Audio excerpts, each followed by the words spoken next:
నమస్తే welcome to BRK భక్తి. నేను మమత.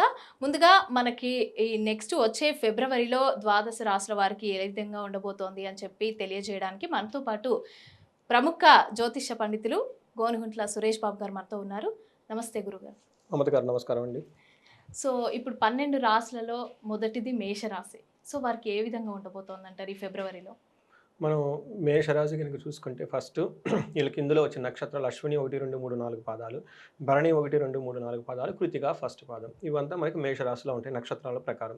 పేరు బలం కనుక మనం చూసుకుంటే చూ, చే, చో, లా, లీ, లు, ఏ, లా, లో, ఆ ఈ అక్షరాలు కూడాను మనకి ఈ పేరుతో ఫస్ట్ పేరు బాగా అందరు పాపులర్గా పిలిచే పేరు.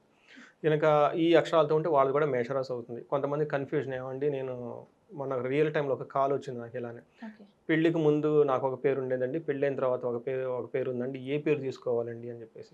నేను ఎక్కువ మంది ఏంది పిలుస్తారంటే మా పుట్టింటి వాళ్ళు ఈ పేరండి, పెళ్ళైన తర్వాత ఇది ఎక్కువ అండి. మరి ఇందులో ఎవరు ఎక్కువ శాతం అని చెబితే మనకి పెళ్ళైన తర్వాత ఎక్కువ మంది ఈ పేరుతో పిలుస్తున్నారు అనేది, ఎక్కువ మంది ఏ పేరుతో వాళ్ళు ఫ్రీక్వెంట్గా పిలుస్తూ ఉంటారు ఆఫీస్లో కానీ ఇంకో చోట, ఆ పేరుని మాత్రమే ఫస్ట్ లెటర్ని తీసుకోవాలి. సో ఇది మనం తీసుకుంటే మేషరాశి వస్తారు ఈ అక్షరాల వాళ్ళు. కొంతమందికి జాతకం ప్రకారం అంటే పుట్టిన తేదీ అవన్నింటిని పట్టి కూడా చూస్తూ ఉంటారు కదా! సో వాటికి సంబంధించి కూడా ఇది మనకి జన్మ జాతకం గనక ఉండి అందులో వాళ్ళ డేట్ ఆఫ్ బర్త్ అవన్నీ ఉంటే, పుట్టిన నామ నక్షత్రం గనక ఉంటే జన్మ నక్షత్రం అంటారు. జన్మ నక్షత్రం ఎందుకంటే ఎప్పుడు ఫస్ట్ జన్మ నక్షత్రానికి ప్రిఫరెన్స్ ఇవ్వాలండి. జన్మ నక్షత్రం లేని వాళ్ళకి పేరు బలం ప్రకారం చూస్తారు. అది దీనికి దానికి కొంచెం డిఫరెన్స్ ఉంటుంది. బట్ మనకి మహర్షులు ఏం చెప్తారంటే ఈ జన్మ నామ నక్షత్రం కూడా 70% ఇంపాక్ట్ ఉంటుందని చెప్తారు. 70% ఇంపాక్ట్ ఉంటుంది. వాళ్ళకి తెలియదు కాబట్టి మోస్ట్ పాపులర్గా పిలిచేవాళ్ళు. అందుకని పేరు పెట్టేటప్పుడు కొంచెం జాగ్రత్తగా పెట్టుకోవాలి. కొంతమంది 3-4 పేర్లతో పిలవటం, రకరకాల పేర్లతో పిలుస్తూ ఉంటే మనకు తెలియదు వాళ్ళు పిలిచే యొక్క పేరు ఇంపాక్ట్ వాళ్ళ మీద చాలా ఎక్కువ ఉంటుంది. మనకి శాస్త్రాలు ఏం చెప్తారంటే ఒకే పేరుతో పిలవాలి. అయితే పేరు మీరు అడిగినప్పుడు 5 విధాలుగా పెట్టొచ్చు. ఓకే, నక్షత్రం ప్రకారం, లేదంటే మనకి వాళ్ళ వంశం ప్రకారం కొంతమంది గురువులు పెడుతూ ఉంటారు. అలా కొంతమంది ఏంటంటే వాళ్ళ యొక్క లక్షణాలను పెట్టి పెడుతూ ఉంటారు. ఓకే, మన కృష్ణ అంటే నల్లగా ఉన్నారు కాబట్టి కృష్ణ, అలా అలా వాళ్ళకున్న లక్షణాలను బట్టి పెడుతూ ఉంటారు. కొంతమంది అమ్మాయి బాగా అందంగా ఉంటే మహాలక్ష్మి అని పెడుతుంటారు. లక్షణాలను బట్టి కూడా పెడుతూ ఉంటారు. అది ఒక డిఫరెంట్ సిస్టమ్. బట్ ఏది పెట్టినా ఒకటే పేరుతో అందరితో పిలిస్తే యోగ్యం, మంచిది, శుభకరం. సో మనకి మేషరాశి కనుక మనం చూసుకుంటే ఇందులో ఎలా ఉంటుందంటేనండి, వీళ్ళకి ఒక తటస్థమైన మంత్ ఫిబ్రవరి మంత్ అని చెప్పుకోవాలి. ఎందుకంటే ఫిబ్రవరి మంత్లో మాఘమాసంలో ప్రతిరోజు మన యోగ్యకరమైన రోజు అని చెప్తారనమాట. ఎన్నో పండుగలు ఇందులో ఉన్నాయి. రథసప్తమి ఉంది, తర్వాత వసంత పంచమి ఉంది, మనకి హరహర మహాదేవ, శంభో శంకర, శివరాత్రి ఉంది, ఇవి కానీ భీష్మ ఏకాదశి ఉంది. చాలా ఉన్నాయండి పండుగలు. ఇవన్నీ చూసుకుంటే ఈవెన్ మ్యారేజ్కి సంబంధించి కూడా ఎక్కువ ముహూర్తాలు ఈ ప్రాంతంలోనే ఉంటాయండి. ఆల్మోస్ట్ 18 నుంచి 22 రోజుల వరకు ముహూర్తాలు ఉంటాయి అనమాట. ఎక్కువ ఇందులో ఉంటాయి అనమాట. మనకి పాటలు కూడా ఉంటాయి. పాత పాట దగ్గర నుంచి కొత్తగా వచ్చే పాటలు, మాఘమాసం ఎప్పుడు వస్తుంది, పెళ్ళి అవుతుంది, మాఘమాసం వస్తావు పెళ్లి చేసుకుంటే, ఇలా ఈ రకరకాల మాఘమాసం చుట్టూ పెళ్లి ఉంటుందన్నమాట.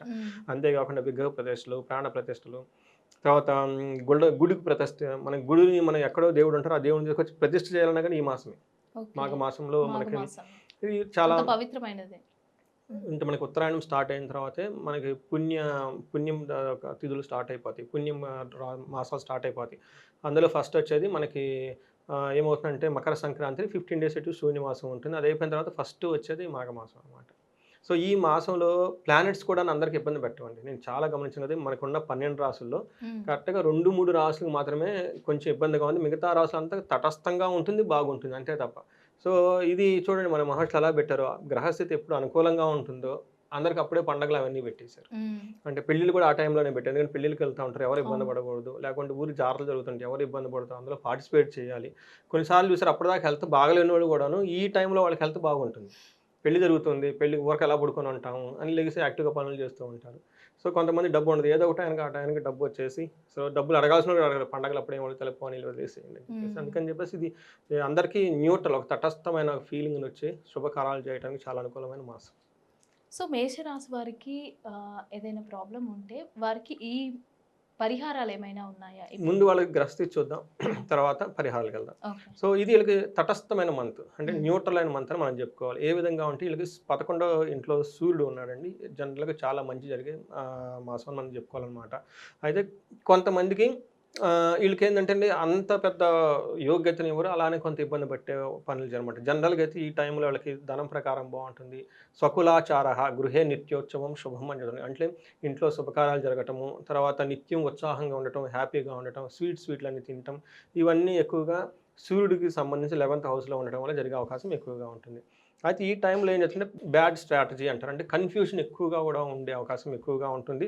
బట్ జనరల్‌గా ఈళ్ళకి దృష్టి ఫిఫ్త్ హౌస్‌లో ఉండటం వల్ల కొంచెం ఇంపార్టెంట్ డెసిషన్ తీసుకోవడం పోస్ట్‌పోన్ చేస్తే చాలా బావుంటుంది.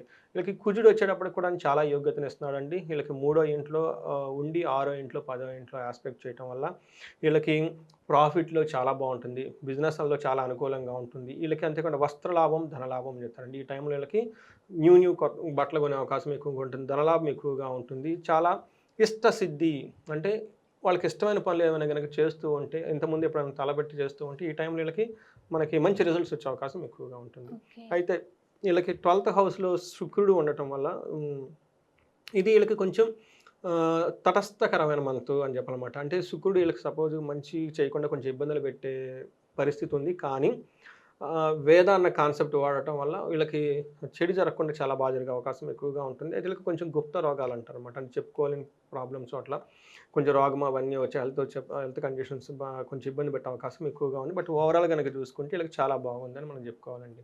నెక్స్ట్ పరిహారాలు. సో, పరిహారాలు గనక మనం చూసుకుంటేనండి వీళ్ళకి సూర్యుడు అందరికి అన్ని విధాలుగా చాలా బాగున్నాడండి. పెద్ద ప్రాబ్లమ్ ఎక్కువగా అంటే ఇది తటస్థంగా ఉండే మంత్ అనమాట. బట్ ఎవరికైనా గనక చేసుకుంటే హెల్త్ కాంప్లికేషన్స్ ఉండే అవకాశం ఎక్కువగా ఉంది కాబట్టి వీళ్ళు ఆదిత్య హృదయ స్తోత్రాన్ని చదువుకోవాలి. అందులోనూ మనం చెప్పుకుంటున్నాం కదండీ! మనకి రథసప్తమి కూడా వస్తుంది. సూర్యుడు భగవానుడిని ప్రత్యక్ష నారాయణుని ఎవరిని గనక ధ్యానం చేసినా గానీ వాళ్ళకి చక్కగా హెల్త్ విషయం చాలా బావుంటుంది. ఇంకా కొంచెం మందికి సౌఖ్యంగా చాలా బావుంటుంది. ఈళ్ళకి ఎక్కడైనా గనక గొడవలు గూడా వచ్చే అవకాశం ఎక్కువగా ఉంది. పర్టిక్యులర్ అన్నదమ్ముల మధ్య. ఈళ్ళు కందులు 1 కేజీ గనక దానం జేసి, సుబ్రహ్మణ్యేశ్వర స్వామి ఆరాధన జేస్తే చాలా చక్కగా కలిసొచ్చేస్తుంది. ఎవరైనా గనక ఆహ్, హెల్త్ ఇంకా బాగా క్రిటికల్‌గా ఉంటే ఈళ్ళు ఆయుష్ పెరగటానికి లేదంటే అమృత మృత్యుంజయ హోమం జేపుకున్నా గానీ చాలా బావుంటుందండి. సో గురువుగారు ఇప్పుడు ఈ మేషరాశి వారికి పరిహారమైన లేకపోతే డ్రెస్‌కి సంబంధించి కలర్ కూడా వేసుకుంటే లక్కీగా అనేసి అని చెప్పి చెప్తూ ఉంటారు. సో ఏ గుడికి వెళ్ళాలి? ఏ దేవుడిని ప్రార్థించాలి? ఏ రకమైనటువంటి కలర్ డ్రెస్ వేసుకోవాలి? లక్కీ నంబర్ ఇలాంటివేమైనా? సో, మనకొచ్చేటప్పటికి ఈళ్ళకి అన్ని ప్లానెట్స్ చక్కగా ఉన్నాయండి. ఈళ్ళకి లక్కీ నంబర్ గనక చూసుకుంటే ఈ మంత్‌లో సూర్య భగవానుడి వల్ల ఫస్ట్ నంబర్ చాలా బాగా కలిసొచ్చే అవకాశం ఎక్కువగా ఉంది. అంతేకాకుండా ఈళ్ళకి మనకి ఏమని చెప్తుంటే బుధుడు వాళ్ళకి కూడాను ఫారెన్‌లో వాళ్ళకి మీకు అవకాశం చాలా ఎక్కువగా ఉందనమాట. పరవాసము అని చెప్తారనమాట. వీళ్ళు గనక విష్ణుమూర్తికి సంబంధించిన ఆలయాలను విజిట్ హ్మ్. చేస్తే చాలా బాగుంటుంది. పర్టిక్యులర్‌గా మనకి బెంగుళూరు హైవేలో నేను రీసెంట్‌గా ఒక టెంపుల్‌ని చూశానండి. అనంత పద్మనాభ స్వామి టెంపుల్. హ్మ్. పక్కన మహాలక్ష్మి కూడా ఉంటుందనమాట. అంటే బుధుని వల్ల ఎవరైనా గనక చాలామంది ఫారిన్‌లో ఉండి అక్కడ జాబ్‌లో ఇబ్బంది పడుతుంది. ఇప్పుడు ఎందుకంటే మనకి వీసాలు అవి ప్రాబ్లమ్ వచ్చేసి అవును. ట్రంప్ వచ్చిన తర్వాత హెచ్-1బీ వాళ్ళకి వీసా. హెచ్-1బీ వీసా ప్రాబ్లమ్ వచ్చేసి చాలామంది స్ట్రగుల్ అవుతున్నారండి. సో, అంటే ఈళ్ళకి సాఫ్ట్‌వేర్ వాళ్ళకి బుధుడు చాలా స్ట్రాంగ్‌గా ఉండాలి.